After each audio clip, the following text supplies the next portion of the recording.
Viceministrė, pirmiausia, šiandienos darbotvarkė, kokius jūs tos pagrindinius klausimus matot, kalbant apie Ukrainą ir Rusiją?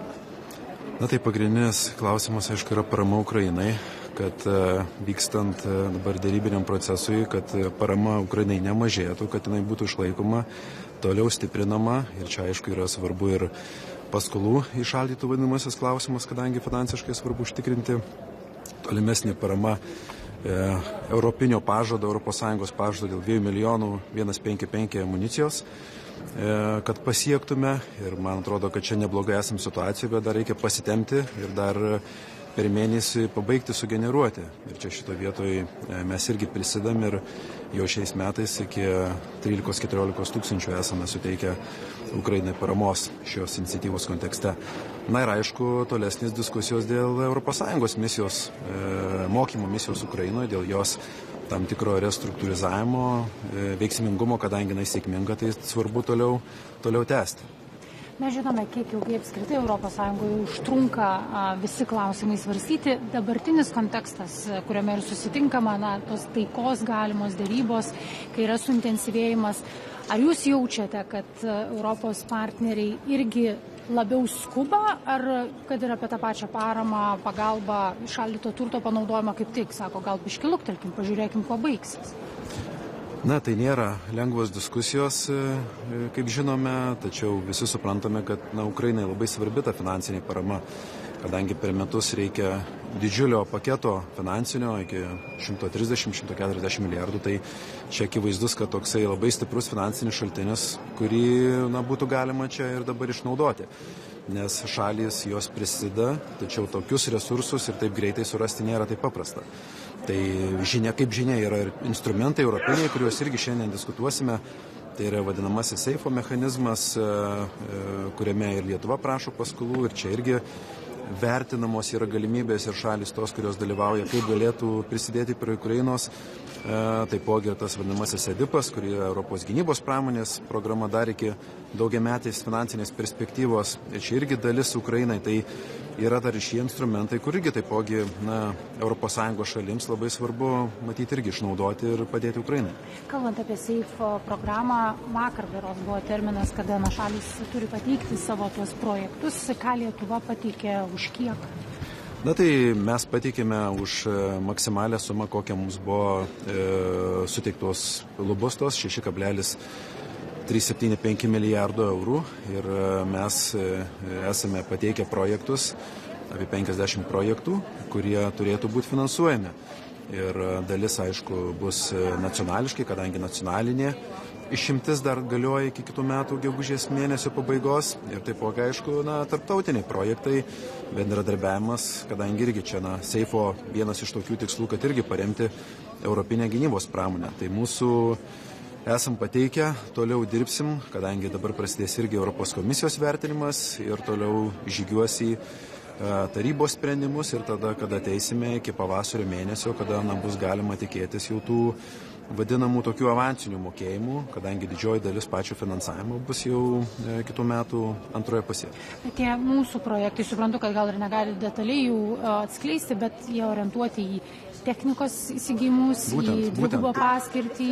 Būtent, tai yra vis tiek mes labiausiai orientuojamės į mūsų divizijos, nacionalinės divizijos plėtrą ir patys stambiausi kontraktai. Jokia čia paslaptis, kaip ir tankų kontraktas ar vikšrinių pėstininkų kovos mašinų. Tai čia yra milijardiniai kontraktai, kurie tikrai patenka į seifo lėšas ir čia turės būti finansuojami. Taipogi ir kiti dalykai, kaip oro gynybos sistemos arba dronai, antidroninės sistemos, taipogi labai svarbu amunicija, kadangi puikiai suprantame, kad mes galime tas platformas ir įsigysime platformas, bet labai svarbu bus amunicija įvairaus kalibro. Tiek mūsų įsigijamoms mašinoms, tiek tankams, tiek pėstininkų kovos mašinoms, bet taipogi ir kitiems dalykams ir prieštankinės kovos sistemom ir taip toliau. Viceministrė, vakar vėl vakare buvo sustabdyta Vilniaus oro uosto veikla ir tai jau dabar būna spėliojama, ar šiandien bus uždaryta ar nebus uždaryta. Girdėjome premjerę sakant, kad balionai skrido ir greičiausiai skris. Ar mes taip ir turime visi tai žiūrėti, ar yra kažkokios priemonės, kurių dar galima imtis, kad jie visgi neskristų? Tai šiandieną irgi taipogi mes kelsime kaip atskirą klausimą dėl šitos situacijos. Ir mūsų bus viena iš linijų, kad mes prašysime tam tikrų inovatyvių sprendimų, kadangi puikiai suprantame, kad tai nėra toks technologiškai paprastas klausimas, tarkime, nuleidimas šitų balionų ir mes darbuojamės kartu ir Lietuvos verslas, ir įvairios kompanijos, ir taipogi Lietuvos kariuomenė dirbame, kad pasižiūrėti, kokie čia galimi tie sprendimai. Tai tas testavimas jisai vyksta nuolat, tačiau, kaip minėjau, dabar tokių stebuklingų sprendimų čia ir dabar kol kas nėra, bet aktyviai ties to dirbame. Tai kaip minėjau, šiandieną kelsime tą klausimą dėl inovatyvių sprendimų. Kitas dalykas tikrai bus dėl politinio spaudimo, solidarumo tokio iš ES pusės, kad mes irgi spaustumėm Baltarusijos pusę. Na ir taipogi, aišku, yra ir sankcijų klausimas, kuris čia jau daugiau yra per užsienio reikalų ministerijos pusę einantis. Kokios yra tos inovatyvios galimos priemonės? Mes suprantame, kad mūsų turbūt tikslas ir ypatingai iš krašto apsaugos sistemos žiūrint, kad pabandyti visų pirma nuleisti tuos balionus. Ir čia suprantama, kad techniškai yra gana didžiulis iššūkis, kadangi tie balionai pakyla labai aukštai ir jų numušimas yra techniškai sudėtingas tokiam aukštyje ir ypatingai dabartiniam dar sąlygom oro, kada vyksta apledėjimai ir taip toliau.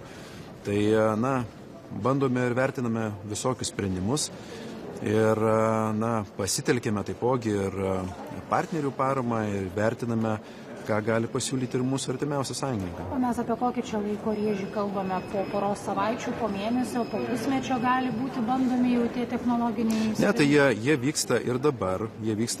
Mes ir dabar tai bandome. Ir, kaip pasakyti, tai yra kiekvieną dieną vykstantis darbas.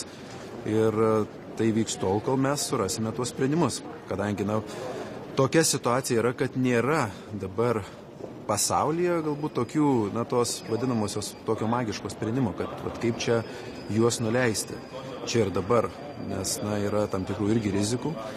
Tai mūsų siekis surasti kuo greičiau tos sprendimus. Viceministrė, kadangi nepavyko rasti darbotvarkės, kodėl šiandien jūs, o ne ministras? Tai kaip žinote, tragiškai žuvo belgų karys ir ministras pasiliko Lietuvoje iš tikrųjų padėti,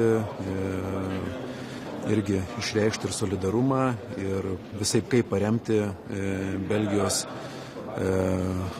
karius ir kario šeimą, artimuosių situaciją ir padėti visaip kaip, kad tikrai išreiškiant tą solidarumą ir padėką mūsų belgų sąjungininkams ir tą irgi šiandien taipogi išreikšime čia ir Briuselyje. Ačiū. Can I ask you one question, please? In the American plan for Ukraine, which points in this plan do you think it's negotiable? It's something you can build on? Our position is that we have to achieve long-lasting and just peace, and let's say elements which may tend and which may think or allow to think us that would not, bring into that long-lasting and just peace. So that would be, contradictory to the possible this let's say agreement. So let's see how it goes. But in the end, it is very important that Ukraine stands strong, that we maintain a strong support for Ukraine. That Ukraine remains territorial with territorial integrity, and also very important that in those let's say negotiations Europe would have voice, because that obviously has a direct consequence to European security, all the situation and how it evolves. And of course, let's say Ukraine has to have means to, let's say, also to safeguard its security after this whole agreement. So let's go. Yeah. Could you comment on the ongoing provocation from the territory of Belarus and Lithuania? And what Lithuania is going to do with that? On this Belarus situation. So this is, as you know, already lasting for, let's say, in this intensive active phase for a couple of months. And we see that this is a hybrid activity against Lithuania, because it's very would be otherwise difficult to think, because that affects very directly our activity of our airport, and it is not allowable, so to say, to have, every day and every night to have a closure of airport. So we have really to, from our side, we are taking national measures how to deal with that situation, meaning from technical point of view, and trying to confront and, let's say, the balloons, but also comes here the political, let's say, pressure, sanctions, solidarity, and that's what we're going to discuss today as well. Thank you.